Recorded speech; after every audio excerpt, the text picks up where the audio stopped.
All right, so let's start with the big story that we are tracking in WION at this hour. 1 week after vowing to lead the military operations from the front, the Ethiopian Prime Minister Abiy Ahmed has now claimed victory over his foes.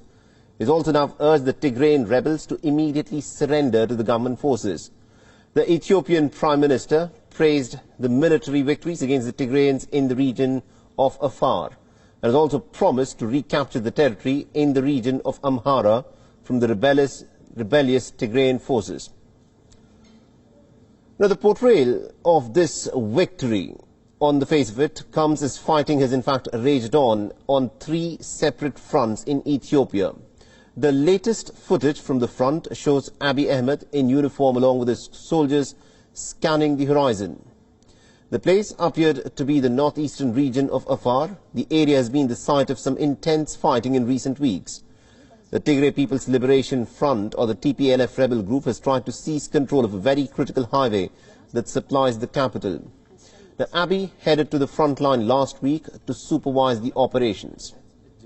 After Abiy arrived, the army claims to have recaptured the town of Shifra in the Afar region and also other areas. Now, Abiy Ahmed has claimed that great strides have now been made in forcing the TPLF to relinquish their occupation of several key areas.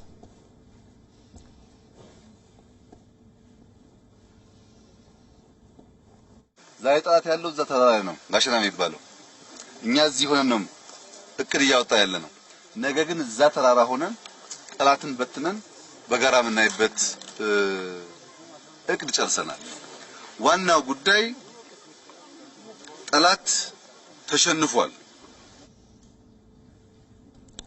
But the spokesperson for the Tigrayan People's Liberation Front, Gichav Reda, has accused Abiy Ahmed of engaging in farcical war games.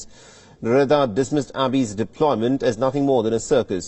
The Ethiopian army has been battling the Tigrayan forces from the northern region of Tigray for more than a year now.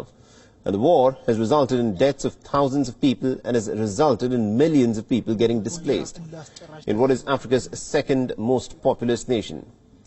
The fears of a rebel march on Addis Ababa have prompted countries to urge their citizens to immediately leave Ethiopia as soon as they can.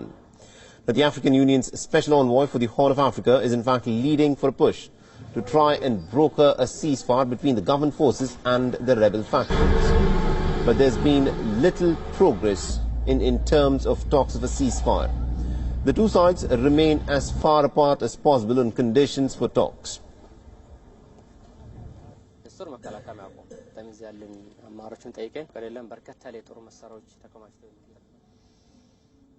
WION is now available in your country. Download the app now and get all the news on the move.